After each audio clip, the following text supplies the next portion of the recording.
রায়না ১ নম্বর ব্লকে জেলা শাসকের পরিদর্শন। পাড়ায় সমাধান শিবিরে সাধারণ মানুষের অভাব অভিযোগ খতিয়ে দেখলেন প্রশাসন। পূর্ব বর্ধমান জেলার রায়না ১ নম্বর ব্লকে আমাদের পাড়া আমাদের সমাধান শিবির এবং নদী জলবাহিত জলমগ্ন এলাকাগুলি পরিদর্শনে এলেন জেলা শাসক আয়েশা রানী এ। তার সঙ্গে ছিলেন সদর দক্ষিণ মহকুমা শাসক বুদ্ধদেব পান, রায়না বিধানসভার বিধায়িকা শম্পা ধারা, রায়না ১ নম্বর ব্লকের বিডিও অজয় কুমার দণ্ডপাত, কৃষি কর্মাধ্যক্ষ বামদেব মণ্ডল সহ আরও অন্যান্য আধিকারিকরা। জেলা শাসক সর্বপ্রথম পৌঁছান হিজলনা গ্রাম পঞ্চায়েতের অন্তর্গত জামনা এফপি স্কুলে। সেখানে ২, ৩ ও ৪ নম্বর বুথে আমাদের পাড়া আমাদের সমাধান শিবির অনুষ্ঠিত হচ্ছিল। তিনি এবং তার সঙ্গী আধিকারিকরা প্রতিটি বুথ পরিদর্শন করেন এবং স্থানীয় বাসিন্দাদের কাছ থেকে সরাসরি অভিযোগ, সমস্যার খতিয়ান এবং প্রস্তাব শোনেন। শিবিরে উঠে আসা প্রতিটি বক্তব্য এবং প্রয়োজন শিবির রেজিস্টারে লিখিতভাবে সংরক্ষণ করা হয়।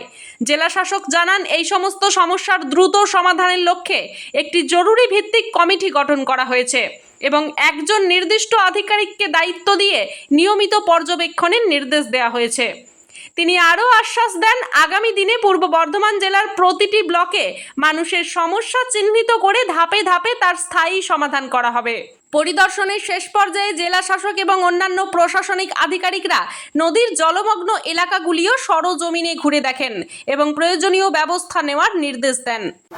আজকে আপনারা সকলে জানেন, পশ্চিমবঙ্গ আঞ্চলিক জেলার মধ্যে আমাদের পূর্ব বর্ধমান জেলায় আমাদের পাড়া আমাদের সমাধান এই শিবিরটা শুরু হয়েছে। 33টা জায়গাতে আজকে পূর্ব বর্ধমান জেলায় ক্যাম্পটা হচ্ছে। সেভাবে আমাদের রায়নার যে বিধানসভা এলাকা আছে, রায়না 1 নম্বর ব্লকে, এখানে 3টে বুথ মিলে এখানে আজকে 2, 3 এবং 4 নম্বর যে বুথগুলো আছে তাদের নিয়ে আলাদা আলাদা ক্যাম্প হয়েছে। ওখানে পাড়ার লোকরা এসেছিল, তাদের ছোটো ছোটো সমস্যাগুলো তারা বলেছে। কয়েকটা জায়গায় দাবি ছিল ড্রেন তৈরি করার জন্য, কয়েকটা জায়গায় লাইটের ডিম্যান্ড আছে, কয়েকটা জায়গায় ছোটোখাটো সিসি রাস্তার ডিম্যান্ড আছে। যে ডিম্যান্ডগুলো আছে সেগুলো আমি অলরেডি বলে দিয়েছি। সেটা একটা ইন্ডিপেন্ডেন্ট নিউট্রাল অবজারভার থাকবে, তিনি পুরো প্রায়োরিটাইজ করে দেবে। তার মধ্যে 10 লাখ টাকার মধ্যে আমরা স্কিম করে দেবো। তারপরে আমরা তাড়াতাড়ি এগুলো টেন্ডার করে কাজগুলো ব্যুরো রিপোর্ট, সোজা কথা নিউজ।